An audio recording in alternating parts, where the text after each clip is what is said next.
સુરત જિલ્લામાં પણ વરસાદ ફરી શરૂ થઈ ગયો છે। બારડોલી પંથકમાં પવન સાથે ધોધમાર વરસાદ વરસી રહ્યો છે। જિલ્લાના મહુવા, માંડવી અને પલસાણામાં વરસાદ ખાબકી રહ્યો છે। આપણે જણાવીએ કે અત્યારે અષાઢી મેઘો વરસી રહ્યો છે। અનરાધાર વરસાદ સુરતમાં વરસી રહ્યો છે। બારડોલી સહિતનો જે વિસ્તાર છે ત્યાં ભારે પવન સાથે ધોધમાર વરસાદ પડી રહ્યો છે। રોડ રસ્તાઓ પાણી થઈ ગયા હોય તેવા દ્રશ્યો જોવા મળી રહ્યા છે। ખાસ કરીને સુરત જિલ્લાના મહુવા, માંડવી અને પલસાણામાં અત્યારે મેઘો મુશળધાર વરસી રહ્યું છે।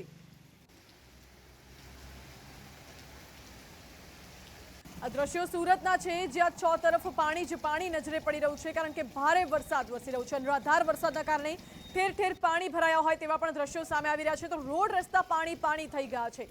મહુવા, માંડવી, પલસાણા, બારડોલી પંથકમાં ધમાકેદાર મેઘરાજા બેટિંગ કરી રહ્યા છે અને ફરી અત્યારે વરસાદ શરૂ થયો છે।